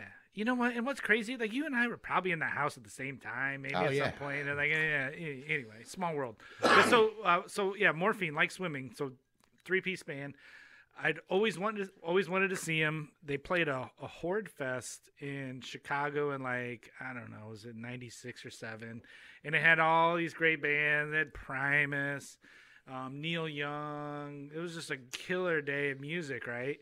And Morphine was on the side stage, I think, right before Neil Young played, and it started thunderstorming, which is the perfect. It was so cool to see Mark Sandman up there and just talk, like, because in between songs he'd do like some poetry. I don't know if he was doing improv poetry, and they played for like 20 minutes, and then I think it's like the next year, maybe 2 years later, he died, and that's the only time I got to see him.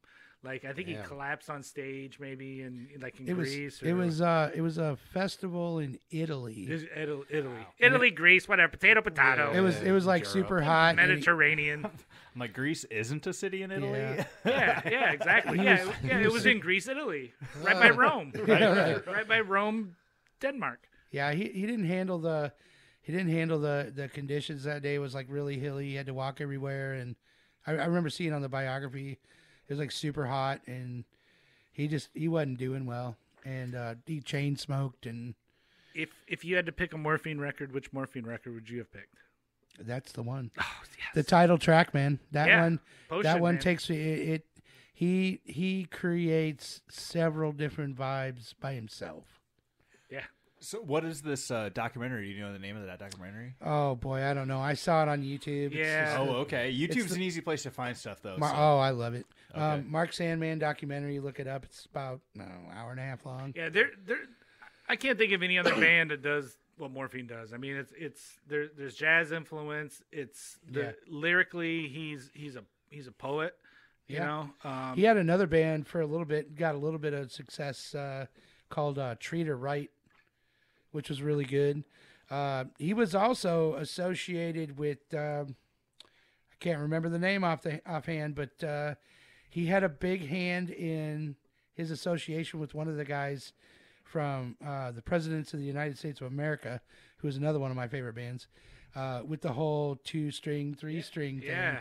Like one of those guys lived in Boston with Mark Sandman, and they hung out and created, they were kind of together created this whole minimalist thing that carried on with both bands. Yeah. And Mark Sandman actually had like a big scene within himself. I don't know if he had a building or whatever, but it was like a big club of like-minded musicians that all got together and jammed, and That sounds cool. Morphine is some of the sexiest music there absolutely. is. You want to set the mood for your lady tonight? Like at my wedding, I actually performed a Morphine song. Me and Dave did. Oh yeah, for my wife. We did. Yeah. No saxophone, however. No sax. We didn't need it. No, we didn't have no it. sax. We had liquor. Yeah. Right. Yeah. Excellent. All right. Well, that's gonna be hard to follow. But this next one is from 1993. It's For the Children, and it's Forever, and it's the debut album of the RZA, the Jizza, Old Dirty Bastard, Inspector Deck, Raekwon the Chef, You God, Ghostface Killer, and the Method Man. Whoa! Which is Enter the Wu, aka 36 Chambers. Wow. That's the best introduction to any record that we have done tonight. Like, no kidding. Do you guys give each other awards on this podcast? Because I feel like you should like maybe put Dave's name up and put a star by it or something. That was fantastic. Gold star. Yeah. Yes, sir. Yeah, and that was their debut album, and arguably their best album. Because after that, I mean, how do you top an album that's just from front to back, just killer songs? Like there's one like back in the day, or It Was So Simple Then, that's a little slower, but even that song like just kind of flows into the whole mix. And that's the album that gave you like Mystery of Chess Boxing, which is a great like ODB opening like to the rest of the band, just to pile on like lyrically. And it's got Wu-Tang Clan, Ain't Nothing to Fuck With, and everybody knows that song. Everybody knows that one. And Cream, and then the Method Man song is right on the end there, just to wrap it all up together. Cool. And it really put East Coast hip hop like on the map, because earlier before that was like NWA and the West Coast and Dr. Dre and like Eazy-E and all those guys. And then the Wu-Tang Clan came in and just like kind of bitch slapped them and said, "Hey, look over here. Right. We're New York. We're rough. We got this sound," and just really, and how they mixed it with the martial arts theme and like these old like kung fu movies. Sure. Yeah, it just kind of like it was kind of like a perfect storm of all these guys just coming together, and kind of post the whole like cheese ball, like kind of kitschy. Yeah, like the cheesy rap. stuff. Right, even and it still holds up. I think the guy Logic put out an album a couple years ago, and he did a Wu-Tang Forever song and got all the guys back together. And in their 50s, there's no hook, there's no like cheesy like just chorus. It's just them, and it's just pounding like, and they're in their 50s easily, and just still lyrically like just putting out just poetry. And that's their debut record. Yeah. So it's interesting to think like I got me thinking about the records I listed. I didn't have like a debut record, right? Sometimes bands get known for that big breakthrough debut record, right? Guns N' Roses. Yeah. There's a fantastic example, right? And I don't know. Do you have any debut records on your list? I don't. We haven't got to your fifth yet. It's probably a Kiss record. I mean, Appetite for Destruction would have been one of them. There's your number 5. All right. If they would have quit then, I would have been totally happy. Yeah. But no, it's just kind of interesting. Like, I don't know. I feel like bands sometimes get known for that debut record. Yeah. And a lot of people might, a record like Vulgar that you talked about earlier, I think some people might associate that as a debut, but it's not. Yeah. The Tool record I did, it's not. Yeah, because Undertow came before that. Yeah, exactly. And even Opiate. Yeah. Well, and then look at all the careers that broke off of the Wu-Tang. Yeah, they're all their single careers. Yeah, that was or way solo prolific. careers. Yeah, just still prolific, like you said. Like Ghostface Killer is still out there making music, and a lot of those guys like the RZA and the Jizza are like behind the scenes, like producing like all this other rap. So, and I mean, arguably, like was Redman in Wu-Tang? He came later. And then Redman and Method Man became actors. Yeah, there's just that one like that break into mainstream, right? Oh, you know, it's kind of How High? It's underrated. It was a great movie for sure. I mean, it made House Party look like House Party 2.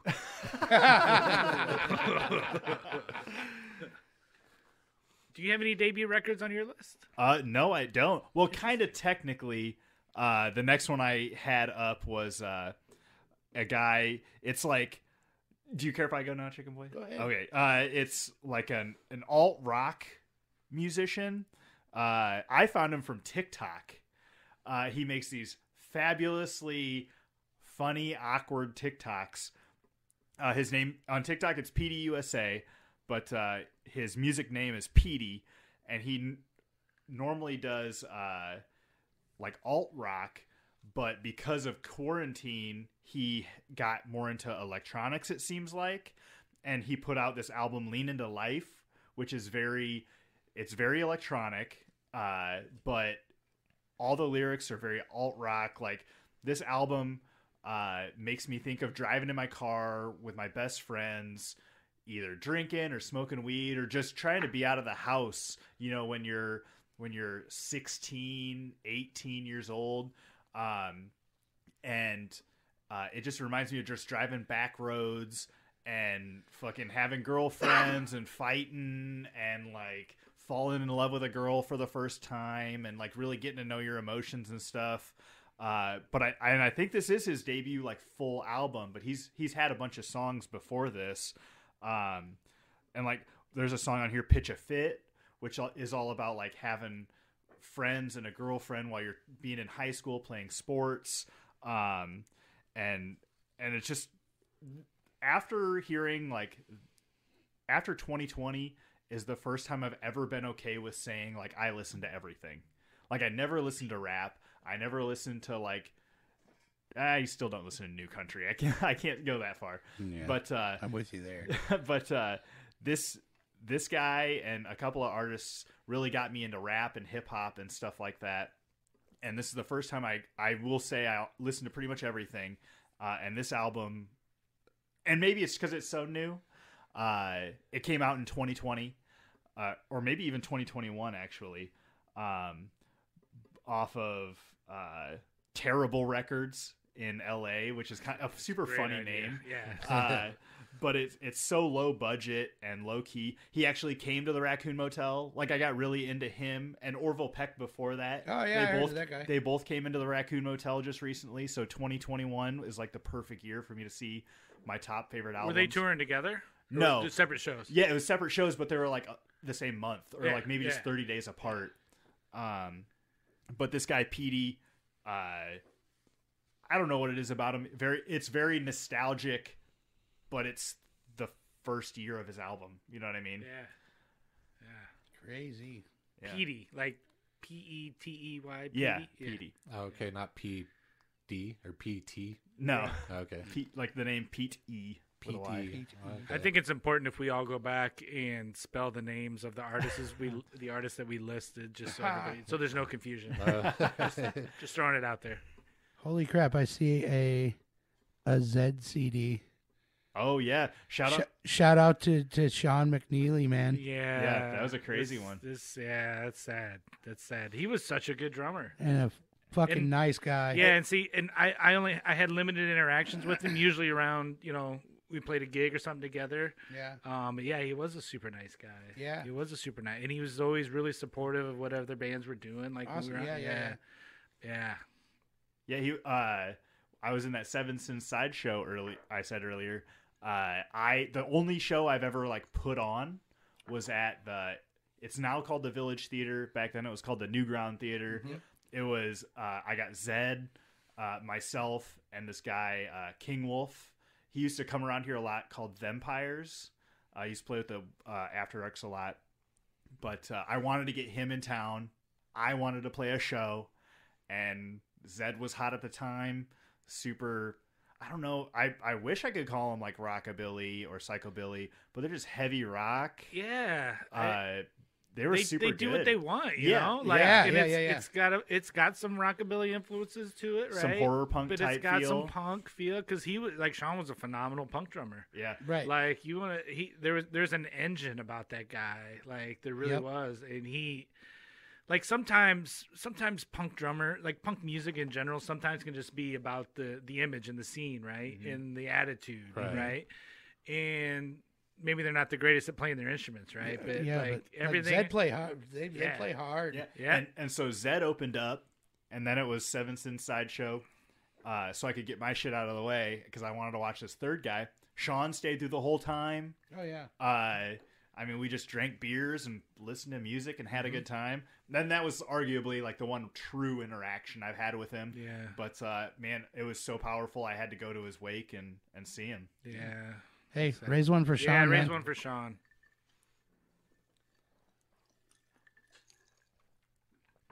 Chikkin Boi, 5th album. Right. Last one, finale. Very short very short background. You need a beer for the announcement of your 5th record. Oh, yeah. I love this. I love it. A little background. Yep. I was already Put it in. Wait, hold on. Get it in the koozie. I'm getting it in the koozie. Okay. So my best friend at the time, back in I don't know, been 95, 96. He told me he just got a fresh copy of this record and was headed over to my house. And about 2 hours before that, I scored my first bag of fresh psilocybin mushrooms. And he's like, dude, this is going to be crazy. I'll be over in an hour. So I ate said bag of fresh psilocybin Damn, mushrooms. the whole thing? Down the whole thing. And it was about 1 PM. And then he popped in what turned out to be one of the craziest mindfuck musical journeys I've had in my life. And it was the first initial spin of the album Disco Volente by Mr. Bungle. I was gonna guess the record before. I was like right on the tip of my tongue, but you went with Disco Volante. I'd already heard that one in that same house before I even lived in it, and beat everybody's ass at Jenga on acid. The first time I heard their first album.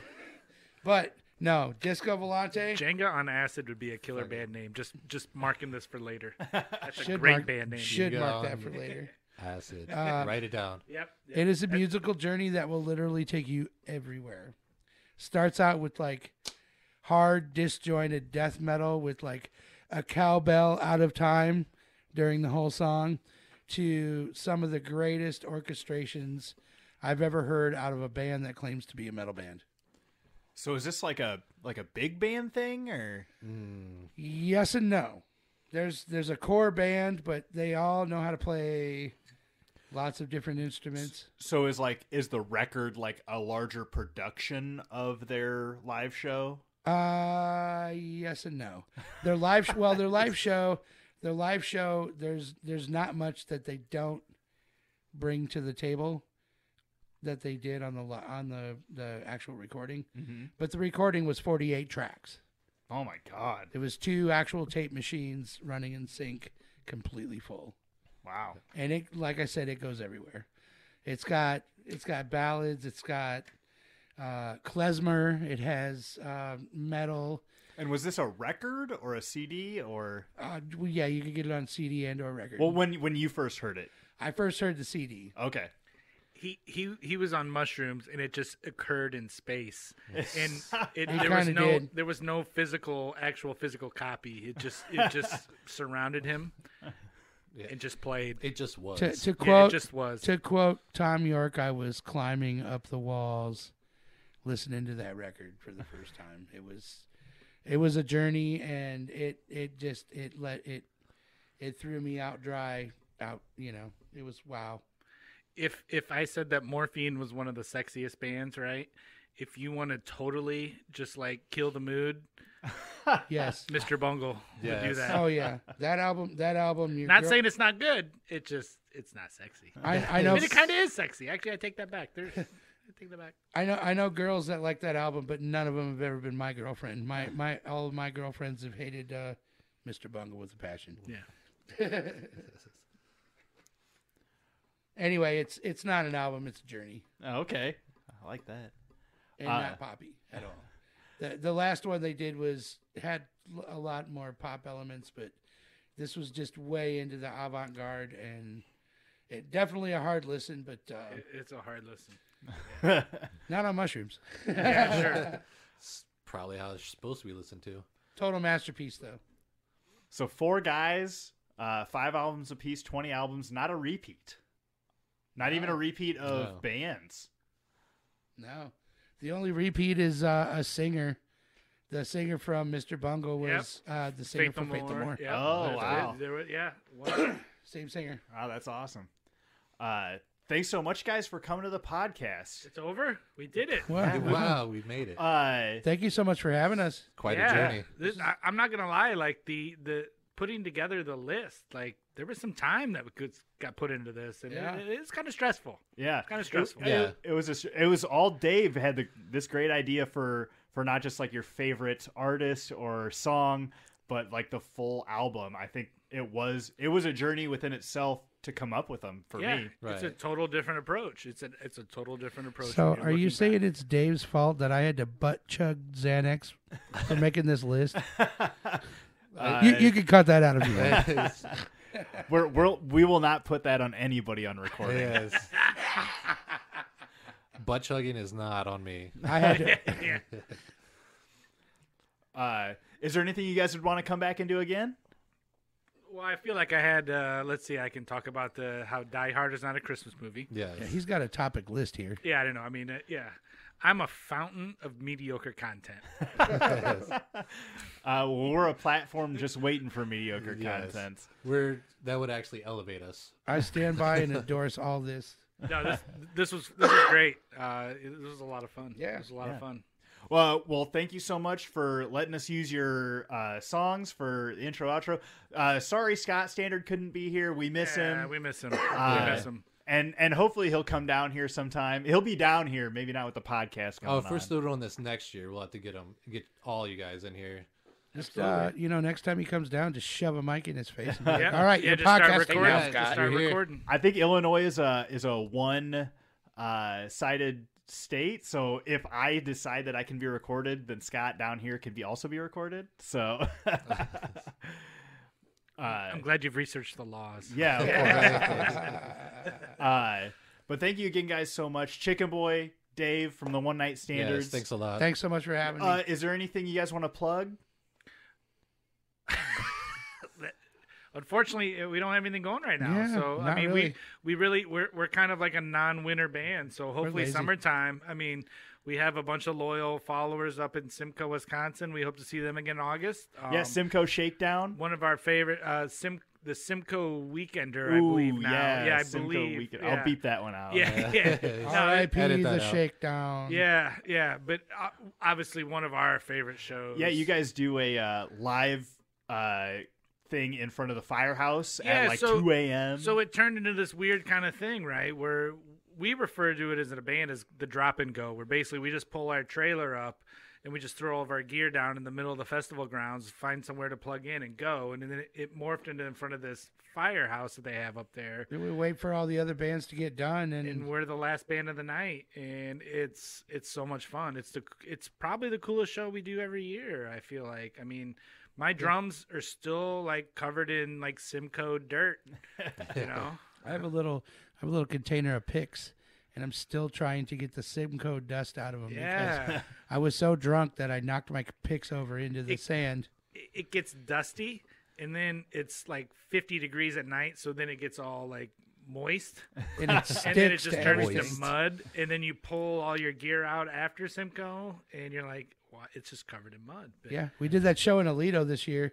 Yeah, and all my stuff was discoated in that shit. The show that we always do after Simcoe is always like, wow, is our gear dirty?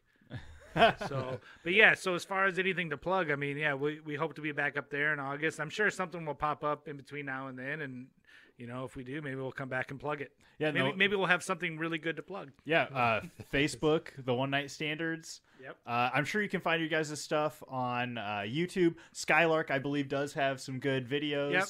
Yeah. Cool.